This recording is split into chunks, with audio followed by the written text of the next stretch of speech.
Hindari minimal. Salah satunya adalah jangan kau makan apa yang terjadi dari situ. Kalaupun mesti makan, cukup hanya menjaga sesuatu yang harus dijaga saja, tapi jangan sampai kenyang. Kalau ini namanya warok, bukan batasan halal atau haram. Ini warok, lebih tinggi lagi. Baik. Jadi boleh nggak dari uang riba makanan? Boleh, kenapa emang? Ya. Sodakoh dari orang yang bermuamalah dengan riba. Sodakoh ambil. Ya kan? Semoga dengan itu Allah menghapuskan dosa riba dia. Kemudian doakan petunjuk baginya. Bagi ini orang yang bermuamalah dengan riba. Bagaimana seorang ikhwan berniat untuk jihad, tetapi sebelum ia melaksanakan jihadnya, ia sudah meninggal dunia karena sakit atau kecelakaan. Apakah pahala jihad didapatkan oleh ikhwan tersebut? Entar dulu, jihad apaan? Jihad di mana? Menuntut ilmu. Oke. Kalau niat dia jihad mengangkat pedang, nggak jadi pahala, yang ada dosa itu. Kalau dia lakukan, untung kalau dosa mah baru niat doang nggak jadi, nggak kehitung dosa kalau baru niat doang mah dosa. Ini jihad apa? Maksudnya jihad mengangkat senjata.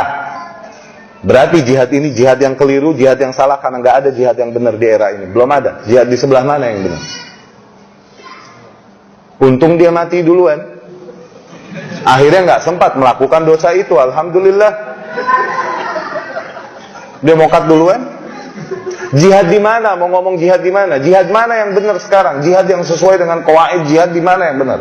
Yang ada fitnah sekarang tuh.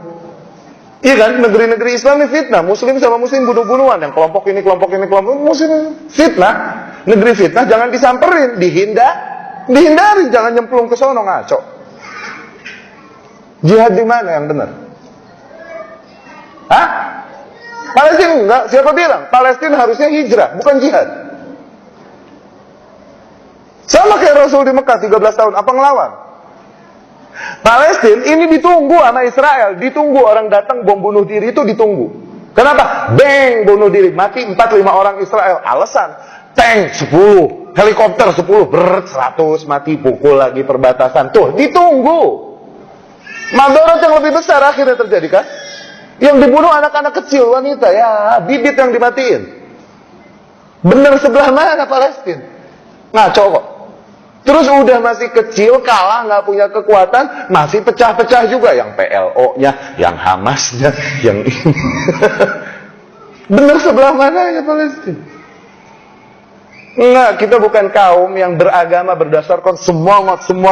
Terus telan media apa aja bawain berita kita telan mentah. Enggak. Agama kita pakai qala Allah, qala Rasul sallallahu alaihi wasallam. Agama kita bukan agama yang didasarkan berita WhatsApp, bro. WhatsApp nyebar, yang disebarkan oleh jari-jari yang kelak nanti di akhirat mungkin dosanya lebih berat dari Uhud. Karena menyebarkan berita apapun yang dia dapat. Ya salam. Kabar-kabar buruknya, kabar-kabar yang belum ditabayun langsung disebar. Nggak ada. Jihad di mana? Suriah sama aja. Apa yang terjadi di Suriah sekarang? Apa kaum muslimin? Kalau ditanya kaum muslimin sono, mending dulu di bawah kuasa Bashar apa mending sekarang? Mending dulu, gimana pun masih bisa sholat 5 waktu. Masih bisa cari kerjaan, masih bisa cari nafkah. Sekarang mau keluar rumah susah, ngeri peluru nyasar, fitnah, bunuh-bunuhan. Iya nggak? ISIS-nya, Jabal Nusrahnya, Jabhan Nusrahnya, kemudian geng Asadnya yang dulu penguasa lama, rezim lamanya, belum lagi kelompok-kelompok. Fitnah, Allah fitnah. Jihad apaan kayak begitu? Nah, ada jihad kayak gitu. Ngomong jihad, ngomong qala Allah, qala Rasul, bro. Bukan ngomong semangat doang. Oke? Bagaimana apabila kita pergi ke Suriah untuk membantu kaum muslimin di sana, kemudian dia meninggal dalam peperangan tersebut? Apakah dia salah memenuhi syarat-syarat jihad sedangkan di negaranya tidak ada fatwa untuk jihad dari penguasa atau pemerintah? Jazakallah. Mata mitah jahiliyah. penguasanya udah melarang, dia nekat ke sono, terus dia mati dalam kondisi begitu, dalam kondisi melanggar penguasa yang ada, afwan, mata mitah jahiliyah. Baik, ntar di depan kita akan bahas tentang bagaimana mentaati penguasa, konsep ahlus sunnah dalam mentaati penguasa dan lain-lain. Ini akan menjelaskan kepada kita tentang hal ini. Ini materi-materi manhajiyah yang penting untuk diketahui oleh para penuntut ilmu. Baca Syariah lil Ajuri, baca Syarah Usul I'tiqad Ahlus Sunnahnya Al-Imam Al-Lalikai. Baca, itu ngaji yang benar. Hadiri kajian-kajian kitab yang rutin sehingga kau tahu manhajmu. Ketahuilah bahwa sunnah itu bukan cuma jenggot, celana ngatung, bini berjilbab panjang. Enggak cuma itu. Terus kalau maulid enggak ikutan. Sunnah bukan cuma itu.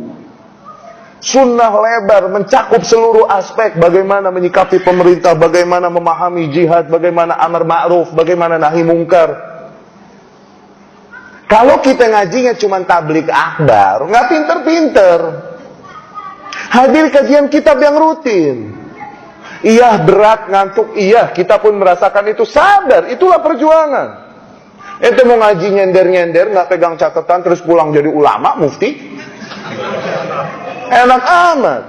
Hadir kajian kitab rutin, bawa catatan, dapat berkahnya kita. Allah bukakan dari situ pintu-pintu keilmuan. Tablik akbar begini untuk siraman rohani, untuk pengetahuan siro, oke lah. Tapi untuk penguasaan kaidah, manhaj dan lain-lain, itu di kajian rutin. Hadiri itu. Sekarang kan kajian rutinnya sepi, kalau tablik akbar sampai luber-luber keluar. Biasanya begitu kan? Jangan, justru kajian rutin itu yang penting. Itu. Karena apa? Dari situ kau memahami Islam dengan baik. Bukan dari begini nih, kita ini cuma paham kulitnya doang nih kalau begini. Ya? Dan itu yang dialami para penuntut ilmu dari dulu. Ngaji beneran. Ya?